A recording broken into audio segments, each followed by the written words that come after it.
G'day guys and girls, and welcome back to our little channel, Goodies Beer Reviews.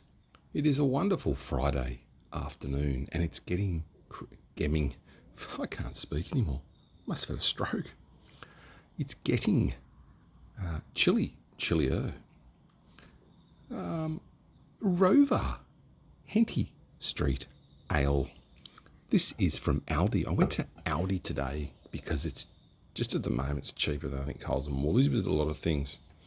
And they've got a lot of products there that are quite cheap, like some microwavable rices I just get sometimes. They're like $1.80. You get the Ben's one, which we had a rotten one the other day, and oh, mate, stunk the house out. Like if they made it a smell to recreate that. Horrific mold. Anyway, these things happen. It wasn't the end of my life. Why am I bitching about rice? Rover, Henty Street. I looked at this and I thought a 4-pack was $14.99. You do the math, like $14 for a 6-pack here. It's pretty cheap in Australia. Henty Street Ale, 4.3% ABV, 375ml can, which is what we love here on the channel. It's good. And 1.3 standard drinks. There's a little bit of a statistical, graphical imaging on the back. Hops is mid. That surprised me, hops. And I thought, this is an ale. But I thought hops, mid. Malt is lower and yeast is lower. No one likes a lot of yeast. Unless it's in distilling. Reservoir, Victoria, Victorian Brewing. Pregnancy warning right on the bottom. That's where it happens. Refreshing and stunningly approachable. Henty Street Ale is a full-flavoured Australian pale ale brewed without compromise. I can read it a bit better. I'm under the light. Plus, it's a bit bigger. Beer for any day of the week. Well, it's Friday. Who doesn't deserve a beer on Friday? Well, that'll be people who don't drink, and that's cool. 1.3. So it's a pale ale on the back, but just an ale on the front. Sorry about the grittiness. I remember someone complained about that. How dare I? Look at this, come prepared. And you know what? I've even got a fidget spinner in case I get pissed off with the world. 1, 2. Rover Street Paley. Nice firm crack on the can. Bit of smoke arising.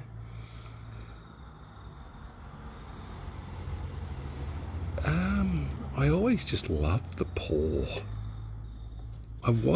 So it's a pale ale. I thought Rover they do a couple of beers, I know that. And they get them into Aldi.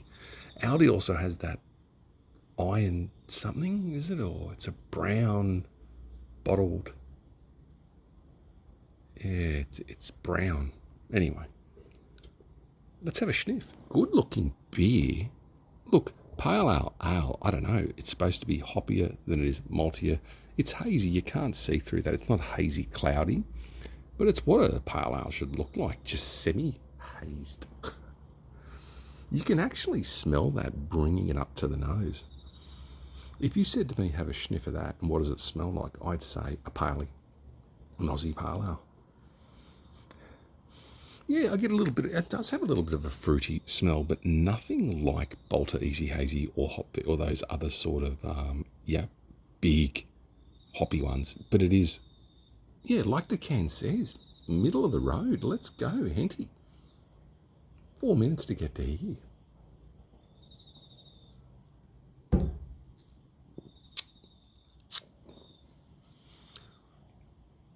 Yeah, look, it's an ale going into a pale ale. It is, it's confusing. Yeah, look, it's a pale ale. It is a bit rough for my liking compared to a few other. If I ever go to a brewery, I think every brewery has to have a good pale ale. Because it's just your staple, isn't it? A lager, maybe a pils, or a lager, a mid, a paley, and I'd probably do like a hazy XBA or IPA, then an IPA, and then a stout. And there's so many other wonderful beers you could put on tap, but you need the time and the money. And yeah, like Sanctus, just do a brown ale.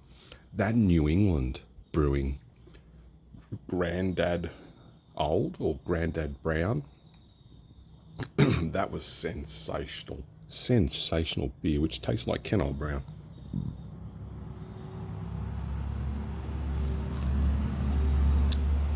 Back to this. Yeah, it's just a basic ale that tastes like a pale ale, and it's cheap, as in $14 for a 4-pack. I don't know how much a carton was. It did come in 4-packs, so don't expect your classic 6-pack. Apart from me. Again, never. Look, it's a good looking beer, and if you get it from Aldi, you'd buy it because Aldi's cool. Aldi is just, but it's even got self-serve now, so you can throw shit at yourself. Like you can go as fast as you want. Isn't it weird going to Aldi and just you could take as long as you want going for a checkout? Like, it's bad jokes. I just love it. I remember when it first opened here. One just opened up somewhere, I think in Queensland. Everyone lined up for it. I thought, why would you line up for an Aldi? And it wasn't like we haven't got an Aldi here. I got to drive for nearly 50 k's, or about 40 something to go to Aldi, one way. And people go, geez, it's Sydney 40 kilometres. Yeah, I know, it's different out here. It's all 100, 110 zone. Anyways, you get places a bit quicker. But then again, if the highway's blocked or... I was going down the Big River Way today, which is the old road. Or Big River Way, that's... Yeah, the old road they call the Big River Way now here, the old Pacific Highway. And the motorway is different, isn't it? Or is the motorway the Big River Way? I fucking live around here, I don't even know. I call it the old Pacific Highway. I can't believe that used to be the main road to go up the coast. You look back on it and it's just barrack. One lane each way, and I'll tell you what, the accidents you had round here, because it's a small town, you hear about them all, and they were bad. Sorry to anyone who's ever lost anyone in a prang or anything, but yeah, they're never a good thing. But it's funny, you know, if anyone knows the area, Cowper, all of a sudden you'll be going on the old road there, and you come out of Ulmarra and it's one lane. It's a couple of sketchy places to overtake. But otherwise, just honestly, my advice, just unless they're doing like 70 or 80, like, and you can put a boot in and get around them, and you're not in a shit box, like, yeah, if you can get around quick and safe. But yeah, don't always risk it. Just take your time. I'm sounding old, but the thing is, it's just not worth having a head on, or someone pulling out of a driveway there, or you don't know. But, you know, those dual lanes that start at Cowper, yeah, that's where the Cowper bus crash was, the Grafton bus crash. Yeah, terrible, sad, big fucking fatalities. And I'm sorry to anyone who probably wouldn't listen to me, but yeah, like I said, has ever lost anyone in regards to that. It's just terrible, mate. Like, but you know, I hear this. I heard on the radio today the police have done So just the police, don't worry about anyone else. Like all the miners that turn up in the morning and get breath tested, you know, like, and they're getting tested not by the police, by other private parties, and they're all breath tests still relating to how you get to work, aren't they? Transport, like not once you're in there and you're on the piss, but if you're like, but they don't count that. So they're counting on 1.2 million tests lower, but the fatalities don't match. They just assume because the police have done less RBT, because I'll probably tell you why. They're busy. To set up an RBT site alone, do you think they just pull up and go, jump out of the car and just start? Like, you've got to think about this, and this has come from a different perspective, but they'd have to be an approved site. There'd have to be a certain amount of staff there in case it turns to shit, or you have a runner, or you have anything like that.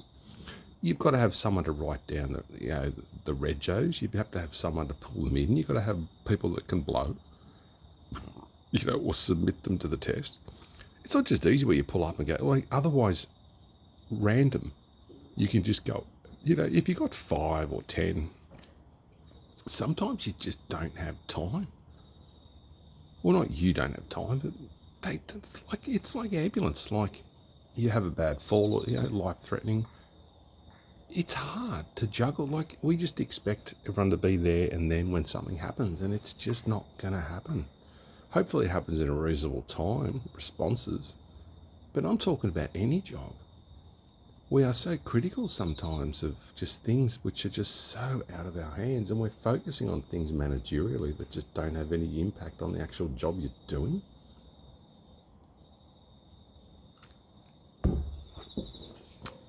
Anyways, I hope that makes sense. Also, I'll leave it at that pretty much. I've got another couple of beers today from Uncle Dan's. I hope you enjoyed the night with me, having a beer. I've never said that before. But anyone who's hung around, and knows me, I just use this channel as a place to debrief, have a yarn to a camera and a beer, and especially good crafties, which I've got to get a few of. I've got to head up north a bit tomorrow, which is going to be, I haven't been anywhere for so long. Well, January I was in Thailand, but thank you to the home loan for that. Keep stacking it up. All I keep getting is letters. You are $38 behind, you are $68 behind you because of all the interest rate hikes. It's like I try to keep up. But yeah, going up to, I think it's around Southport way. So if I can sneak in a video, I will. If not, love each other, take care of each other, be kind to each other, and thanks for listening. Rover Henty Street Ale, I'd say give it a crack on the can. It's not a bad beer. It's not excellent. It's not bad. It's just something that will wet the whistle. Love each other. See ya.